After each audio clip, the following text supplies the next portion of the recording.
Hello friends, कैसे हैं आप सब लोग। मैं आशा करता हूं कि आप सभी लोग स्वस्थ होंगे। हम लोग जनरल साइंस की बायोलॉजी सीरीज़ पढ़ रहे हैं और इसमें हम लोग चैप्टर नंबर 1 पोषण, chapter number 2 digestion in human मानव में पोषण, चैप्टर नंबर 3 रेस्पिरेशन श्वसन तंत्र, ये कंप्लीट कर चुके हैं। और आज जो हमारा चैप्टर नंबर 4 है वो है रुधिर एवं परिसंचरण तंत्र, ब्लड एंड सर्कुलेटरी सिस्टम। तो देखिए, इस चैप्टर की पहले मैं आउटलाइन बताता हूँ और फिर हम लोग इस चैप्टर को डिटेल में गवर्नमेंट कॉम्पिटिटिव एग्जाम के पॉइंट ऑफ व्यू से इसको डिस्कस करेंगे। तो देखिए, जो लोग स्टेट पीसीएस में इंटरेस्टेड हैं, जो लोग तैयारी कर रहे हैं, तो आज नोटिफिकेशन आया है जैसे 21 अप्रैल को, और 3 मई के बाद वो अपना कैलेंडर भी जारी कर देंगे।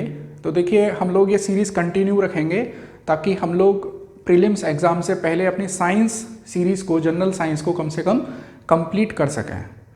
तो मैं ये आशा करता हूँ कि आप लोग इन सीरीज़ को रेगुलर बेसिस पर देखिए, अपने नोट्स बनाइए, ताकि जनरल साइंस में से कोई भी क्वेश्चन आप लोगों से मिस ना हो, कोई गलत टिक आपसे ना हो। तो मैं बहुत ही एलेबोरेटिव तरीके से कॉम्पिटिटिव एग्जाम के पॉइंट ऑफ व्यू से आप लोगों के सामने ये सारे पॉइंट्स रखता हूँ।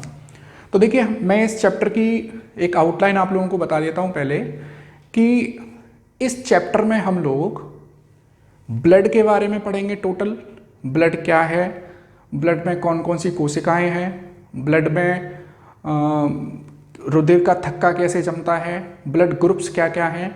फिर इसके बाद हम लोग पढ़ेंगे हार्ट, हृदय से संबंधित जो भी पॉइंट्स हैं एग्जाम के पॉइंट ऑफ व्यू से। और फिर हम लोग इसमें पढ़ेंगे हार्ट से रिलेटेड डिजीज़ के बारे में। जैसा कि मैंने आप लोगों को लास्ट वीडियो में भी बताया था कि डिजीज़ से रिलेटेड क्वेश्चंस आजकल ज़्यादा पूछे जा रहे हैं, और डिजीज़ से किस डिजीज़ में कौन सी मेडिसिन का ट्रीटमेंट लगता है, इस तरह के क्वेश्चंस आजकल पूछे जाने लगे हैं। तो देखिए, हम लोग ब्लड को स्टार्ट करते हैं। यहाँ पर मैंने पहले से आप लोगों के सामने यहाँ बोर्ड पर लिखा हुआ है, ताकि लिखने में समय ज़्यादा ना लगे, वीडियो की लेंथ कम हो और कंटेंट आपको ज़्यादा मिले। तो देखिए, सबसे पहला पॉइंट है कि ब्लड, रुधिर एक तरल संयोजी ऊतक है, फ्लूइड कनेक्टिव टिश्यू है। इसका मतलब क्या है, एक मिनट।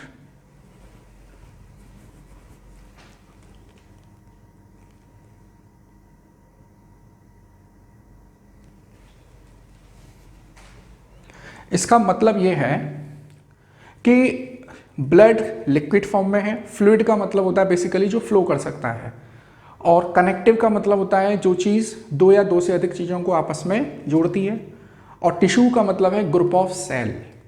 तो तरल संयोजी ऊतक, फ्लूइड कनेक्टिव टिश्यू। तो देखिए, मैं जैसे हम लोगों ने जब श्वसन वाला चैप्टर डिस्कस कर रहे थे, वहाँ भी मैंने आपको बताया था कि हमारी बॉडी में ट्रांसपोर्ट सिस्टम की तरह काम करता है ब्लड। कोशिकाओं तक कोई रॉ मटेरियल पहुंचाना है, या कोशिकाओं का कोई वेस्ट मटेरियल, उत्सर्जी पदार्थ हमको शरीर से बाहर निकालना है, तो वहाँ पर ब्लड की आवश्यकता पड़ती है। तो ब्लड क्या है, एक फ्लूइड कनेक्टिव टिश्यू है। ठीक, इंपॉर्टेंट पॉइंट है। मैंने सारे इंपॉर्टेंट पॉइंट लिखे हैं, और उनके अलावा जो भी है मैं आप लोगों को बोलूँगा, आप लोग उसको नोट करेंगे। दूसरा है कि मानव शरीर के भार का लगभग 7 to 8%, जैसे मान लीजिए किसी व्यक्ति का, सामान्य स्वस्थ व्यक्ति का जो वेट है वो 70 kg है, तो उसका 7% निकाल लीजिए, लगभग 5.6 लीटर उस व्यक्ति में ब्लड मिलेगा। तो टोटल वेट का 7 to 8% बॉडी वेट का उस व्यक्ति में ब्लड पाया जाता है। फिर हम लोग देखें इंपॉर्टेंट पॉइंट्स में कि ब्लड की जो पीएच है वो 7.4 है। देखो, ये इंपॉर्टेंट पॉइंट है, ब्लड की पीएच 7.4 है। इसका मतलब क्या है कि ब्लड स्लाइटली बेसिक है। स्लाइटली मतलब थोड़ा सा, आंशिक बेसिक है। आप लोग जानते हैं जिस केमिकल कंपाउंड की पीएच 7 है वो उदासीन होता है, वो न्यूट्रल होता है। अगर 7 से कम है तो एसिडिक, और 7 से 1 पॉइंट भी ज़्यादा है तो बेसिक। तो ये कैसा है, स्लाइटली बेसिक है, क्षारीय है, क्योंकि 7.4 है। और एक विशेष बात जो आप लोगों को यहाँ पे याद रखनी है कि ब्लड की पीएच 7.4 ही रहती है। अगर इसकी पीएच में जरा भी चेंज होगा, मतलब इसकी पीएच अगर एसिडिटी की ओर जाएगी, 7.4 से कम होती हुई जाएगी, 7 से कम हो जाएगी, उस व्यक्ति को डेफिनेटली कोई ना कोई डिजीज हो जाएगी। तो ब्लड की पीएच हमेशा फिक्स रहती है 7.4, और इसको फिक्स रखने के लिए क्या मैकेनिज्म है, यहाँ पर एक प्रोसेस काम करती है जिसको बोलते हैं बफर एक्शन। यहाँ पर एक मैकेनिज्म काम करती है बफर एक्शन। उस बफर एक्शन के माध्यम से ब्लड की पीएच एक फिक्स्ड पीएच रहती है।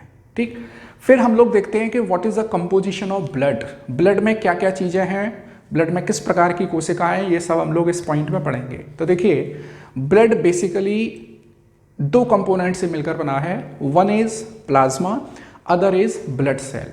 प्लाज्मा क्या है, जो लिक्विड वाला पोर्शन है। ब्लड हम लोग जानते हैं भाई फ्लूइड है, फ्लो करता है, मतलब लिक्विड है, तो जो लिक्विड वाला पोर्शन है दैट इज कॉल्ड प्लाज्मा। और इसके अलावा जो कुछ भी है वो सब है ब्लड सेल, रुधिर कोशिकाएं। तो ब्लड का लगभग 60% पोर्शन प्लाज्मा है, मतलब लिक्विड वाला पोर्शन है, और रिमेनिंग 40% पार्ट जो है वो ब्लड सेल है।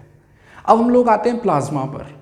प्लाज्मा जो लिक्विड वाला पोर्शन है उसमें 90%, अच्छा ये जो रेंज होती है ये लगभग ऑलमोस्ट होती हैं, ये एक एकदम फिक्स वैल्यू नहीं है।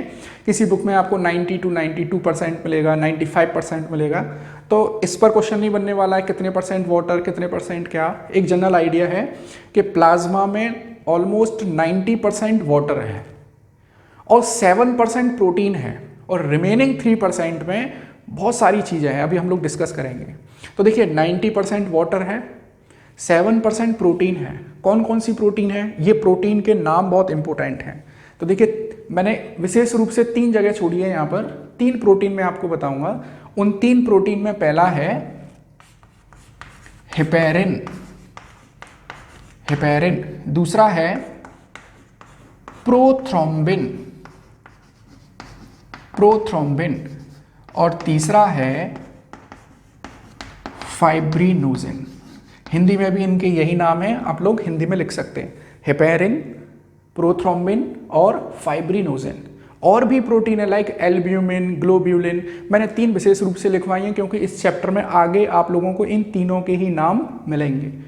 बाकी की ये पूछ लिया जाएगा हेपेरिन कहाँ बनती है, प्रोथ्रोम्बिन कहाँ बनती है, फाइब्रिनोजिन कहाँ बनती है, इसके कार्य क्या हैं, ये सब हम लोग देखेंगे अभी। तो देखिए जो 7% प्रोटीन है प्लाज्मा में वो विशेष रूप से 3 प्रोटीन है। सबसे पहले हेपेरिन, फाइब्रिनोजिन और प्रोथ्रोम्बिन। तो देखिए ये सभी तीनों प्रकार की प्रोटीन का जो सिंथेसिस है वो लिवर में होता है इन द प्रेजेंस या with the help of vitamin के। स्पेशल रूप से एक क्वेश्चन बनता है इसमें कि रक्त में पाई जाने वाली प्रोटीन आपसे पूछ सकता है हेपेरिन के बारे में, या पूछ लेगा फाइब्रिनोजिन के बारे में, या प्रोथ्रोम्बिन के बारे में। तो इन प्रोटीन का संश्लेषण कहाँ होता है, तो लिवर में होता है। किस विटामिन की सहायता से होता है, तो विटामिन के की सहायता से इसका संश्लेषण होता है। विटामिन के हम लोगों ने न्यूट्रिशन वाले चैप्टर में पढ़ा है। विटामिन के का रासायनिक नाम क्या है, आप लोग बताएंगे। अच्छा, अन्य में क्या क्या है, जैसे मैंने आपको बताया था कि जब हमारे शरीर में फूड का डाइजेशन हो जाता है तो फूड अपनी छोटी छोटी इकाइयों में टूट जाता है, जैसे कार्बोहाइड्रेट ग्लूकोज में, प्रोटीन अमीनो एसिड में, वसा फैटी एसिड में। तो ये सब अवशोषित होने के बाद किस में जाएगा, ब्लड में। ब्लड के किस वाले पोर्शन में, लिक्विड वाले पोर्शन में, जिसका नाम क्या है, प्लाज्मा। तो जो रिमेनिंग 3% है उसमें glucose, amino acid, fatty acid, salt, ये सारी चीज़ें मिलती हैं। तो हम लोगों ने ब्लड के कंपोजिशन में 2 कंपोनेंट हैं, प्लाज्मा और रुधिर कोशिकाएं। प्लाज्मा को पूरा देख लिया। इस पर क्या क्वेश्चन बनता है कि इसमें 3 प्रोटीन कौन सी हैं, इनका संश्लेषण कहाँ होता है और किस विटामिन की सहायता से होता है। अब एक और इम्पोर्टेंट क्वेश्चन बनता है, ये जो हेपेरिन और फाइब्रिनोजिन 2 प्रोटीन हैं, हेपेरिन प्रोटीन ब्लड का थक्का नहीं बनने देती है। मैं दोबारा से रिपीट करता हूँ, हेपेरिन प्रोटीन ब्लड का थक्का नहीं बनने देती है, ब्लड क्लॉट नहीं होने देती है। एंड फाइब्रिनोजिन प्रोटीन ब्लड का थक्का बनाने में हेल्प करती है। दोनों एक दूसरे की अपोजिट नेचर की हैं। तो देखिए जब तक ब्लड पाइप के अंदर, शरीर के अंदर फ्लो कर रहा है तो ब्लड फ्लो करना चाहिए या क्लॉट बना देना चाहिए, ब्लड फ्लो करना चाहिए। तो ब्लड फ्लो कब करेगा, जब उसका थक्का नहीं बनेगा। तो थक्का नहीं बनेगा, इसके लिए कौन सा प्रोटीन जिम्मेदार है? हेपेरिन जिम्मेदार है। जैसे ही हमारी कहीं पर चोट लग जाती है, ब्लड बाहर निकलता है, तो ब्लड फ्लो होते रहना चाहिए या ब्लड रुक जाना चाहिए? ब्लड रुक जाना चाहिए, थक्का जम जाना चाहिए। कौन सी प्रोटीन सहायता करेगी? फाइब्रिनोजिन प्रोटीन सहायता करेगी with the help of calcium ion. ये भी क्वेश्चन है कि निम्न में से कौन सा आयन खून का थक्का बनाने में सहायता करता है? तो वो कौन सा आयन है? वो कैल्शियम आयन है। फाइब्रिनोजिन प्रोटीन की सहायता से खून का थक्का बनाने में सहायता करता है। ठीक है, तो हेपेरिन प्रोटीन खून का थक्का नहीं बनने देती है। फाइब्रिनोजिन खून का थक्का बनाने में सहायता करती है, किसकी सहायता से? कैल्शियम आयन की सहायता से। तो देखिए यहीं पे एक पॉइंट और क्लियर करता हूँ, जब कोई मच्छर हमको डंक मारता है तो जैसे ही डंक मारेगा वो ब्लड को सक करेगा, जैसे ही ब्लड शरीर से बाहर निकलेगा वो खून का थक्का बना देगा। तो मच्छर का तो पर्पस सिद्ध नहीं होगा, यहाँ पे उसका उद्देश्य सिद्ध नहीं होगा, उसको तो खून नहीं मिलेगा। तो उसका जो सलाइवा होता है मच्छर का, उसमें एंटी हेपेरिन प्रोटीन प्रेजेंट होती है। एंटी हेपेरिन मतलब क्या है कि हेपेरिन प्रोटीन खून का थक्का बनने नहीं देती है। जब तक ब्लड शरीर के अंदर फ्लो करेगा खून का थक्का नहीं बनेगा।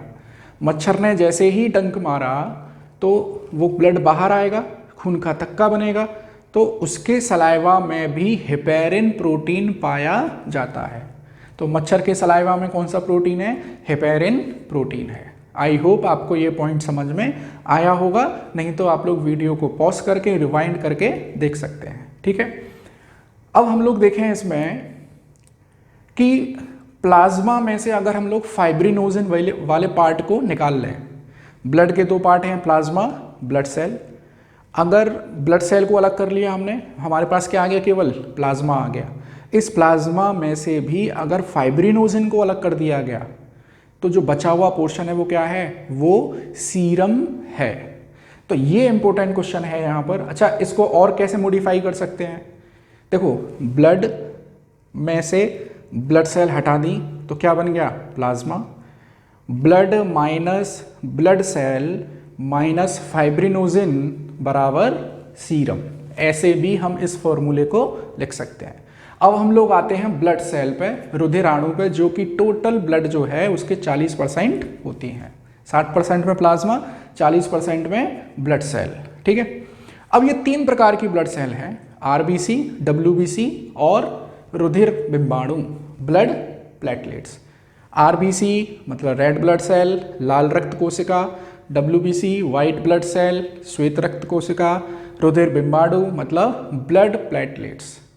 इन पर कुछ इंपॉर्टेंट पॉइंट्स हैं और मैंने टेबुलर फॉर्म इसीलिए बना दी है क्योंकि जहां भी बहुत सारे डेटा एक साथ आ जाएं तो आप लोग कंपैरेटिव स्टडी करेंगे तो आपको चीज़ें अच्छे से समझ में आती हैं।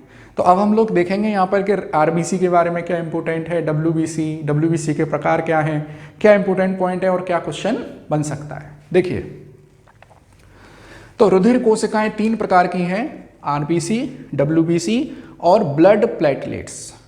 अब हम लोग सबसे पहले आरबीसी की बात करते हैं। देखिए, हमारे ब्लड में सबसे ज़्यादा जो कोशिका पाई जाती हैं वो आरबीसी प्रकार की कोशिकाएं हैं। आपको नंबर भी दिखाई दे रहा होगा, 45 से 50 लाख पर ml में पाई जाती हैं। 1 ml ऑफ ब्लड में 45 से 50 लाख आरबीसी पाई जाती हैं।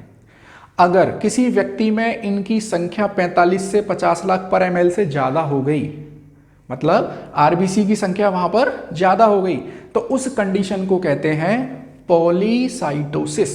ये क्वेश्चन बन सकते हैं कि एक तरफ लिख दिया कंडीशन पॉलीसाइटोसिस, एनीमिया, इधर लिख दिया आरबीसी कम, आरबीसी ज़्यादा, डब्ल्यूबीसी कम, डब्ल्यूबीसी ज़्यादा। इस तरह के क्वेश्चन पूछे जा रहे हैं आजकल गवर्नमेंट कॉम्पिटिटिव एग्जाम्स में। तो हम लोग अगर लीड लेना चाहते हैं तो साइंस को अच्छे से पढ़ना पड़ेगा, साइंस, करंट अफेयर और इन्वायरमेंट एंड इकोलॉजी। ये 3 सेगमेंट अगर अच्छे से हो गए तो हम लोग बाकी जो एस्पिरेंट्स हैं उनसे आगे खड़े पाएंगे। देखिए, संख्या 45 से 50 लाख पर ml है सामान्य, अगर इससे ज़्यादा है तो पॉलीसाइटोसिस कंडीशन, अगर इससे कम है तो एनीमिया कंडीशन, अरक्तता जिसको बोलते हैं, एनीमिया। ठीक, इसकी आकृति उभय अवतल है। आरबीसी की आकृति कैसी? उभय का मतलब है बाई और अवतल का मतलब है concave, by concave, by concave. जैसे आप लोगों ने लेंस पढ़ा होगा, बाई कॉनकेव इस तरह का लेंस होता है, इस तरह का। तो आरबीसी की आकृति कैसी है, बाई कॉनकेव लेंस की तरह है, मतलब उभय अवतल है। और इसके बारे में विशेष बात क्या है, देखिए आरबीसी कोशिका है, हमारे जीवन में या लिविंग ऑर्गेनिज्म की सबसे छोटी इकाई है वो कोशिका है। कोशिकाओं के अलग अलग प्रकार हैं, कोई कोशिका हृदय में जो हृदय का काम करेगी, रक्त में रक्त वाले काम, अलग अलग कोशिकाओं के अलग अलग कार्य हैं। और कोशिकाओं के अंदर छोटे छोटे उनके कोशिकांग पाए जाते हैं, मतलब केंद्रक, राइबोसोम, माइटोकॉन्ड्रिया, इस तरह से पाए जाते हैं। हम लोग कोशिका वाले चैप्टर को भी बहुत अच्छे से डिस्कस करेंगे थोड़े बाद चैप्टर्स में। तो देखिए आरबीसी की जो कोशिका है उसमें केंद्रक नहीं पाया जाता है, न्यूक्लियस नहीं पाया जाता है। देखिए कोई भी कोशिका है उसके केंद्र में पाया जाएगा केंद्रक, मतलब उस कोशिका का मैनेजर है उसका केंद्रक। अब कोशिका के अंदर जब केंद्रक है तो जगह घेरेगा वो, तो बाकी की जगह कम बचेगी। लेकिन आरबीसी के केस में वो केंद्रक नहीं पाया जा रहा है, उसकी जगह वहां पर हीमोग्लोबिन पाया जाता है। आरबीसी के अंदर केंद्रक नहीं है, इसकी वजह क्या है, क्योंकि आरबीसी के अंदर हीमोग्लोबिन पाया जाता है। क्योंकि हीमोग्लोबिन ही एक ऐसा पिगमेंट है जिसकी वजह से ब्लड का रंग लाल है, रेड है। और इस हीमोग्लोबिन का क्या कार्य है, ये हीमोग्लोबिन हम जो सांस लेते हैं, जो ऑक्सीजन है उसमें से जो एयर है उसमें से ऑक्सीजन को हीमोग्लोबिन बाइंड कर लेता है और शरीर की कोशिकाओं तक पहुंचाता है, और बदले में जो कार्बन डाइऑक्साइड है वो फिर हीमोग्लोबिन से जुड़ती है और वो सांस के द्वारा बाहर निकलती है। तो हीमोग्लोबिन का बहुत इंपॉर्टेंट काम है। आरबीसी के अंदर पाया जाता है हीमोग्लोबिन, आरबीसी में केंद्रक नहीं पाया जाता है। अच्छा, इस हीमोग्लोबिन को जनरली हम लोग HB से हम लोग ऐसे डिनोट करते हैं। एक हीमोग्लोबिन ऑक्सीजन के 4 अणुओं से जुड़ता है, ऑक्सीजन के 4 मॉलिक्यूल से जुड़ता है। हमने श्वसन वाले चैप्टर में इसको डिस्कस किया है, ठीक है। अब देखिए ये मैंने कार्य लिखे, हीमोग्लोबिन ऑक्सीजन और CO2 का परिवहन करता है। आरबीसी का जो जीवन काल है वो मात्र 120 दिन है, 4 महीने है। आरबीसी की उत्पत्ति होगी, आरबीसी की उत्पत्ति के बारे में बात कर लेते हैं यहाँ। अगर देखिए भ्रूण अवस्था है, मतलब शिशु अपनी माँ के गर्भ में है, उसको फीटस स्टेज बोलते हैं, गर्भावस्था बोलते हैं। तो वहाँ पर आरबीसी की जो उत्पत्ति है वो लिवर के अंदर और स्प्लीन के अंदर होती है। अब स्प्लीन क्या है, स्प्लीन को हिंदी में बोलते हैं प्लीहा। हमारा जो डायाफ्राम है और स्टमक है, हमने डायाफ्राम पढ़ा हुआ है श्वसन वाले चैप्टर में, ठीक है। आमाशय मतलब स्टमक, इसके बीच में एक छोटा सा एक और ऑर्गन पाया जाता है, इसको स्प्लीन बोलते हैं, प्लीहा बोलते हैं। तो आरबीसी की उत्पत्ति भ्रूणावस्था में या तो लिवर में होगी या प्लीहा में होगी, और जब उसका जन्म हो जाएगा तो उसमें जो उसकी बोन्स के अंदर, हड्डियों के अंदर एक लिक्विड पाया जाता है, उसको बोलते हैं अस्थि मज्जा या बोन मैरो। उस बोन मैरो में फिर आरबीसी का संश्लेषण होता है, ठीक है। आरबीसी कहाँ बनती हैं, बोन मैरो में, लेकिन भ्रूणावस्था में कहाँ बनती हैं, लिवर और स्प्लीन के अंदर बनती हैं। और फिर जब बच्चे का जन्म हो जाता है तो लिवर और स्प्लीन में आरबीसी का बनना बंद हो जाता है। और आरबीसी का जीवन काल है 120 दिन। हमारा ब्लड है, ब्लड में आरबीसी सबसे ज़्यादा पाई जाने वाली कोशिका है, 4 महीने जीवित रहती हैं। अब 4 महीने के बाद क्या होगा, 4 महीने के बाद आरबीसी की डेथ हो जाएगी। अब ब्लड में आरबीसी मृत कोशिका है, अब हमें इसको ब्लड में से हटाना है। अब ये मृत कोशिकाएं लिवर में जाएंगी, यकृत में जाएंगी, और यकृत में ये अपने आप को डिस्ट्रॉय करेंगी। हम लोग जानते हैं आरबीसी के अंदर हीमोग्लोबिन पाया जाता है, पता हीमोग्लोबिन का डिग्रेडेशन होगा। लिवर हीमोग्लोबिन का डिग्रेडेशन करके क्या बना देगा, बाइल जूस बना देगा, जिसमें बिलीरुबिन और बिलीवर्डिन 2 बाइल पिगमेंट बनते हैं। आप लोगों ने पढ़े हैं दोनों, नहीं हैं तो आप लोग वो वाला वीडियो पाचन, मानव में पाचन वाला वीडियो दोबारा से देख सकते हैं। तो जो लिवर में हीमोग्लोबिन पहुंचा है वही हीमोग्लोबिन डिग्रेड होता है बिलीरुबिन और बिलीवर्डिन में, और वही बाइल जूस बनाते हैं, ठीक है। तो ये था आरबीसी के बारे में, सारा मैंने आपको डिस्कस किया है। जो भी इंपॉर्टेंट क्वेश्चन बन सकते हैं एक और मैंने यहाँ पे लिखा है हीमोसाइटोमीटर। हमारे ब्लड में आरबीसी की संख्या पता करने के लिए एक स्पेशल इंस्ट्रूमेंट है हीमोसाइटोमीटर। ठीक है। एक और विशेष टिप्पणी है इसमें कि केंद्रक अनुपस्थित है, लेकिन अपवाद है। ऊंट की एक प्रजाति होती है लामा, उसकी आरबीसी में केंद्रक पाया जाता है। आपको याद रखना है, ऊंट की प्रजाति है एक लामा, उस लामा की आरबीसी में केंद्रक पाया जाता है। एक और इंपॉर्टेंट पॉइंट कि ये जो हमारी आरबीसी है बाइकॉनकेव शेप की, यहां पर ग्लाइकोप्रोटीन की एक स्ट्रक्चर पाई जाती है। किसकी? ग्लाइकोप्रोटीन। ग्लाइकोप्रोटीन की एक स्ट्रक्चर पाई जाती है। मैं लिख देता हूं नीचे, ग्लाइकोप्रोटीन की एक स्ट्रक्चर जिसको बोलते हैं एंटीजन। हम लोग जब ब्लड ग्रुप पढ़ेंगे वहां पे ये काम करेगा। तो हमारे ब्लड में आरबीसी की सेल मेम्ब्रेन पर, कोशिका झिल्ली पर एक स्पेशल ग्लाइकोप्रोटीन की संरचना पाई जाती है जिसे एंटीजन कहते हैं, और ये एंटीजन उस व्यक्ति के ब्लड ग्रुप, रुधिर वर्ग का निर्धारण करते हैं। तो ये सब कुछ पॉइंट थे आरबीसी के बारे में, इससे एक्स्ट्रा आप लोगों के यहाँ कोई भी पॉइंट नहीं है। अब हम लोग आते हैं दूसरा डब्ल्यूबीसी के ऊपर। डब्ल्यूबीसी बहुत इंपॉर्टेंट है। हमारे शरीर में इम्यूनिटी, प्रतिरक्षण प्रणाली किसकी वजह से है? वो डब्ल्यूबीसी की वजह से है। ये हमारे शरीर में प्रतिरक्षा प्रणाली को, प्रतिरक्षा क्षमता को बढ़ाती है, उसके लिए रेस्पॉन्सिबल है डब्ल्यूबीसी, वाइट ब्लड सेल। अच्छा, वाइट क्यों है? क्योंकि इसमें कोई कलर नहीं है। आरबीसी के अंदर तो हीमोग्लोबिन पाया जाता है, लेकिन डब्ल्यूबीसी के अंदर कोई किसी प्रकार का पिगमेंट नहीं पाया जाता है, तो उसका कलर कैसा हो गया? वाइट हो गया, कलरलेस हो गया। इसीलिए डब्ल्यूबीसी को ल्यूकोसाइट भी कहते हैं। डब्ल्यूबीसी को ल्यूकोसाइट भी कहते हैं।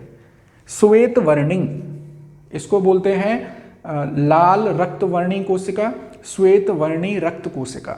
हिंदी थोड़ी ज़्यादा डिफिकल्ट है बजाय इंग्लिश के। वाइट ब्लड सेल या ल्यूकोसाइट। डब्ल्यूबीसी का मेन काम क्या है? हमारे शरीर की प्रतिरक्षा प्रणाली को मजबूत करना। मतलब प्रतिरक्षा प्रणाली क्या है? हमारे शरीर में बाहर से कोई अटैक करने के माइक्रो ऑर्गेनिज्म और सूक्ष्म जीव आएंगे, बीमारी फैलाने वाले सूक्ष्म जीव आएंगे, उनको किल करने के लिए, उनको रोकने के लिए, वो रोग ना फैलाएं हमारे शरीर में, हमको अपनी सुरक्षा खुद करनी होगी।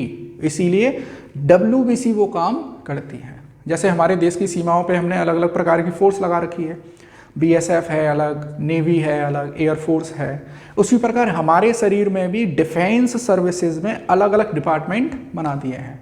बहुत सारी कोशिकाएं हैं जो उनको खा जाती हैं, बहुत सारी ऐसी हैं जो उनको नष्ट कर देती हैं, बहुत सारी ऐसी हैं जो केमिकल सीक्रेट करती हैं, केमिकल से मार देती हैं। हम लोग पढ़ेंगे इसको। डब्ल्यूबीसी की जो आकृति है वो अमीबा जैसी है, और आप लोग जानते हैं अमीबा का कोई निश्चित आकार नहीं होता, अमीबा कुछ भी आकार में बदल जाता है। और आरबीसी की शेप कैसी थी? बाइकॉनकेव, उभय अवतल। डब्ल्यूबीसी की कैसी है? कोई निश्चित आकार नहीं है। आरबीसी की संख्या 45 से 50 लाख पर ml, इसकी संख्या केवल 8000 से 10,000, 8000 से 10,000। और इसकी उत्पत्ति कहाँ हो रही है? अस्थि मज्जा में, बोन मैरो में। इसका मतलब क्या हुआ कि बच्चे की भ्रूण अवस्था में डब्ल्यूबीसी नहीं पाई जाती है। बहुत इंपॉर्टेंट पॉइंट है। जब बच्चा माता के गर्भ में है उसमें किसी प्रकार की प्रतिरक्षा प्रणाली नहीं पाई जाती है। वो जब पैदा होता है, माँ का प्रथम दूध पीता है, उससे उसको एंटीबॉडी मिलती है। इसीलिए डॉक्टर कहता है कि बच्चे को पैदा होने के बाद माँ का दूध जरूर पिलाना चाहिए, क्योंकि वो बच्चा एकदम खुला हुआ है, कोई भी बैक्टीरिया वायरस उसके शरीर में एंटर कर सकता है, उसको बीमार बना सकता है। तो हम क्या करते हैं, माता के दूध को बोलते हैं क्लोस्ट्रम। उस माता के दूध में एंटीबॉडी भरी पड़ी हैं, वो एंटीबॉडी उस शिशु के शरीर की रक्षा करेंगी बाहर के इन्फेक्शन से। इंपॉर्टेंट पॉइंट है ये। देखें, डब्ल्यूबीसी की उत्पत्ति है बोन मैरो में, और यहां पर मैंने लिखा है लिम्फ नोड। लिम्फ नोड इसको बोलते हैं लसिका ग्रंथि। हम लोग पढ़ेंगे आगे चल के इसी में। लिम्फ नोड जैसे हमारे कभी कभी हमको सर्दी खांसी हो जाती है तो हमारे यहाँ पे गिल्टी निकल आती है, गिल्टी यहाँ, उसको बोलते हैं लिम्फ नोड। तो WBC कहाँ बनती है? बोन मैरो में बनती है और लिम्फ नोड में लसिका ग्रंथि में बनती है।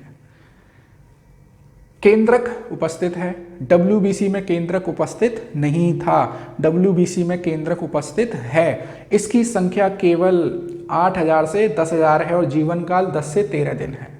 RBC का जीवन काल 4 महीने मतलब 120 दिन, ये केवल 10 से 13 दिन। अगर WBC की संख्या 8000 से 10,000 की रेंज से ज़्यादा है तो ये खतरनाक है, हमारे शरीर की कोशिकाओं को ही खाना शुरू कर देगी, जिसको ब्लड कैंसर बोलते हैं, ब्लड कैंसर। और इस कंडीशन को बोलते हैं ल्यूकेमिया, रक्त कैंसर वाली कंडीशन को बोलते हैं ल्यूकेमिया। मतलब WBC की संख्या हमारे शरीर में ज़्यादा हो गई और WBC क्या करती हैं? बैक्टीरिया वायरस को खाने का काम करती हैं। तो जब इनकी संख्या ज़्यादा हो जाएगी तो हमारे शरीर की बाकी की रुधिर कोशिकाओं को ही खाने का काम शुरू कर देगी। WBC की संख्या अगर ज़्यादा हो गई है तो ल्यूकेमिया और कम हो गई है तो ल्यूकोपेनिया। WBC की संख्या कम होने वाली कंडीशन को क्या बोलते हैं? ल्यूकोपेनिया बोलते हैं। आई थिंक आप लोगों की समझ में आ रहा होगा, बहुत ही सिंपलर टेबल है, ज़्यादा इसमें तामझाम मैंने नहीं जोड़े हैं। आप लोग कम से कम इतना तो पढ़ेंगे ही और किसी भी गवर्नमेंट कॉम्पिटिटिव एग्जाम्स के क्वेश्चंस को आप लोग आसानी से कर सकते हैं। साइंस पर विशेष रूप से ध्यान देना है। देखिए, अब WBC के दो प्रकार हैं, ग्रेन्युलोसाइट और ए ग्रेन्युलोसाइट। कणिका में WBC और अकणिका में WBC। मैं पहले ग्रेन्युलोसाइट का मतलब है कि ऐसी कोशिका जिसके साइटोप्लाज्म में ग्रेन्यूल्स पाए जाते हैं। ग्रेन्यूल्स का मतलब होता है छोटे छोटे कण, छोटे छोटे गोले। मैंने दिखाए हैं यहाँ पर, देखिए। WBC दो प्रकार की हैं, ग्रेन्युलोसाइट, ए ग्रेन्युलोसाइट, कणिका में, अकणिका में। जो कणिका में हैं वो फिर 3 प्रकार की हैं, एसिडोफिल्स, ईसिनोफिल को ही एसिडोफिल्स बोलते हैं, बेसोफिल्स और न्यूट्रोफिल्स। आप लोग नाम याद रख लें, इनके बारे में ज़्यादा कुछ याद नहीं रखना है हमको। एसिडोफिल जो एसिडिक डाई से रंग जाती हैं, भाई हमको कैसे पता चलेगा कि ये ईसिनोफिल है या ये बेसोफिल है? तो हम लोग कोशिकाओं को पता करने के लिए डाई का इस्तेमाल करते हैं, उसके ऊपर एक केमिकल सब्सटेंस डाल देते हैं जिससे उसके रंग पता चलते हैं कि पर्टिकुलर ब्लू रंग हो गया तो ये है, रेड हो गया तो ये है। एसिडोफिल जो सेल हैं वो हमारे शरीर में इम्यूनिटी के लिए रेस्पॉन्सिबल है, इम्यूनिटी, प्रतिरक्षण। अगर ईसिनोफिल की संख्या ज़्यादा हो गई उसको बोलते हैं ईसिनोफिलिया। अगर किसी व्यक्ति को बहुत जल्दी जल्दी सर्दी खांसी जुकाम हो जाता है उस व्यक्ति को ईसिनोफिलिया कंडीशन बोलते हैं। ईसिनोफिल में क्या है? देखो, केंद्रक उपस्थित है, सब में केंद्रक उपस्थित है। WBC जो प्रकार की कोशिका हैं उनमें केंद्रक उपस्थित होता है, RBC में केंद्रक उपस्थित नहीं होता है। ये विशेष अंतर है RBC और WBC में। तो एसिडोफिल्स, फिर आते हैं बेसोफिल्स। बेसोफिल्स क्या है? ये कोशिकाएं एक केमिकल सब्सटेंस है हिस्टामीन, एक केमिकल सब्सटेंस है हिस्टामीन, इसको उत्सर्जित करती हैं, इसका स्रावण करती हैं, सिक्रेशन करती हैं। और ये हिस्टामीन एलर्जी कॉज करता है। अगर किसी व्यक्ति, जैसे हम लोग कभी, हमको धूल भरी जगह से निकल रहे हैं तो हमको खांसी आ जाती है, तो वो खांसी क्यों आ रही है? क्योंकि जो धूल है वो एलर्जी के कण हैं। ये एलर्जी के कण हमारी बेसोफिल से जुड़ जाएंगे और हिस्टामीन रिलीज करेंगे, वो हिस्टामीन की वजह से हमको खांसी आती है। तो हमारी बॉडी में एलर्जी का कारण क्या है? बेसोफिल्स। क्वेश्चन बन सकता है कि एलर्जी के लिए कौन सी सेल जिम्मेदार है? तो बेसोफिल जिम्मेदार है। फिर है न्यूट्रोफिल्स। ये हमारी WBC में सबसे ज़्यादा पाई जाने वाली कोशिका है, इनका नंबर सबसे ज़्यादा है। WBC का लगभग 70% हिस्सा तो न्यूट्रोफिल्स ही होती हैं। इनका काम क्या है? जीवाणुओं को नष्ट करने का, जीवाणुओं को वहीं की वहीं मारने का। इसीलिए न्यूट्रोफिल्स को पुलिसमैन ऑफ ब्लड सिस्टम भी कहते हैं। दोबारा से बोलता हूँ, न्यूट्रोफिल की संख्या ब्लड में सबसे ज़्यादा है, ये जीवाणुओं को नष्ट करती हैं और इसीलिए न्यूट्रोफिल्स को ब्लड सिस्टम की पुलिसमैन भी कहा जाता है। अब आते हैं ये हो गई ग्रेनुलोसाइट। WBC दो प्रकार की हैं, ग्रेनुलोसाइट और दूसरा प्रकार है ए ग्रेनुलोसाइट अकणिकाणु। ये था कणिकाणु, ये है अकणिकाणु, ए ग्रेनुलोसाइट। देखो कुछ चीज़ें यहाँ पे लर्न करने की हैं, आप लोग एक बार दो बार तीन बार ये टेबल पढ़ेंगे तो ये अच्छे से याद हो जाएगी। इससे अगले वाले जो टॉपिक हैं जिसमें हम लोग ब्लड ग्रुप, जिसमें हम लोग रुधिर परिसंचरण, हार्ट वगैरह पढ़ेंगे, वो चीज़ें समझने की हैं। भाई ये चीज़ें तो याद ही रखनी है कि केंद्रक किस में है, केंद्रक किस में नहीं है, किस में कैसी शेप है, किस में अमीबा जैसी शेप है, तो ये चीज़ें आप लोगों को याद रखनी ही पड़ेंगी। तो देखिए ए ग्रेनुलोसाइट फिर दो प्रकार की हैं, लिम्फोसाइट और मोनोसाइट। लिम्फोसाइट वो हैं जो एंटीबॉडी बनाती हैं। क्या है? जो एंटीबॉडी बनाती है। अब एंटीबॉडी क्या है उसको समझिए। देखो हमारे शरीर में बाहर से किसी बैक्टीरिया ने अटैक किया तो हमारी जो एसिडोफिल्स हैं, हमारी जो न्यूट्रोफिल्स हैं, वो उसको किल करने का काम कर देती हैं।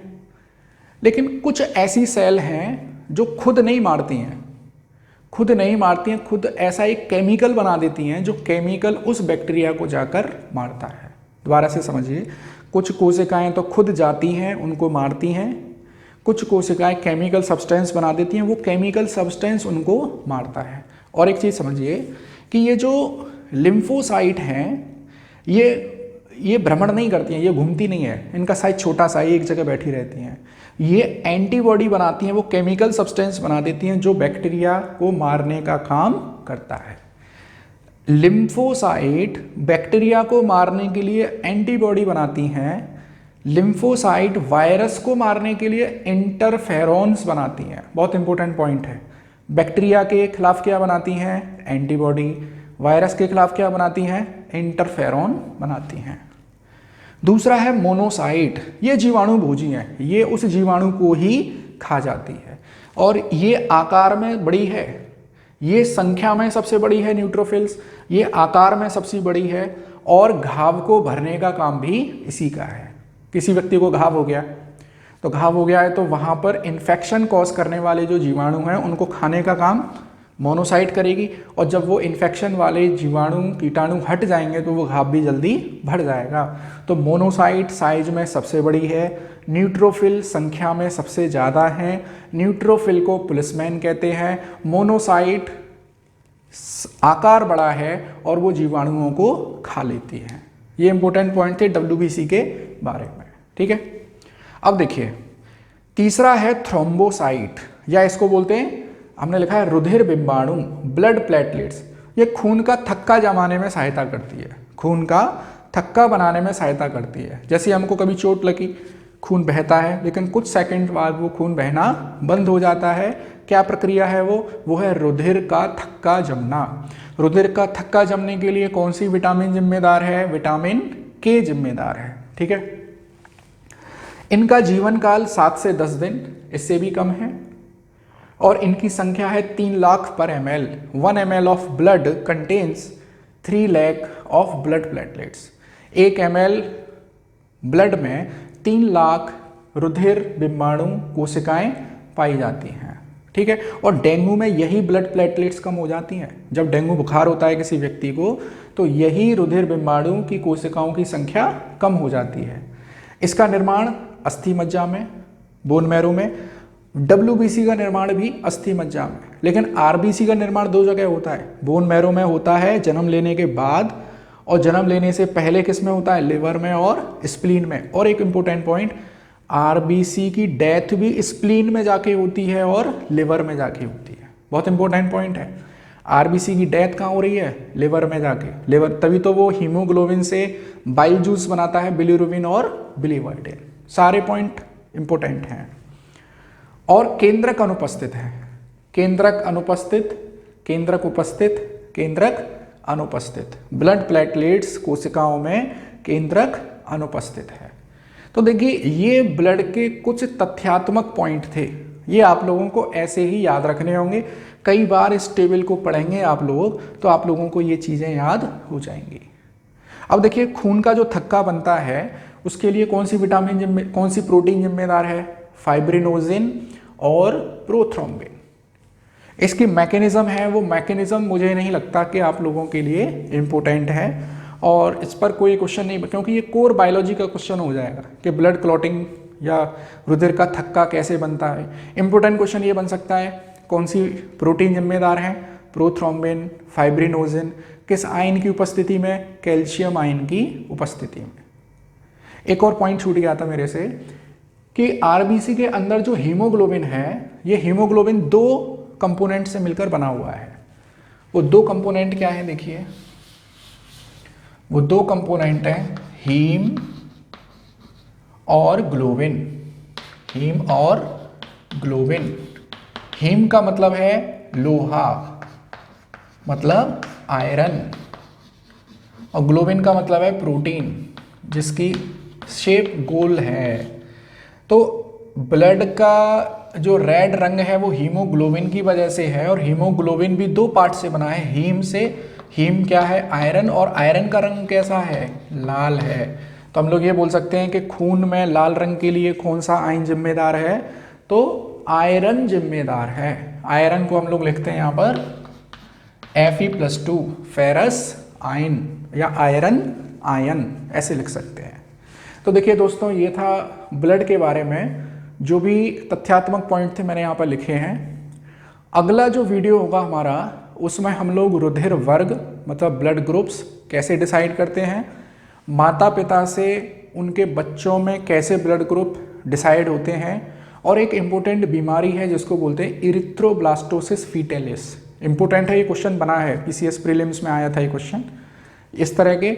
और फिर उसमें आगे हम लोग पढ़ेंगे सर्कुलेटरी सिस्टम, रुधिर परिसंचरण तंत्र, जिसमें हार्ट के बारे में पढ़ना है, धमनी और सिराओं के बारे में पढ़ना है, और फिर पूरा सर्कुलेशन होता कैसे है, हृदय की कार्यविधि क्या है, वो सब चीज़ हमको पढ़नी है।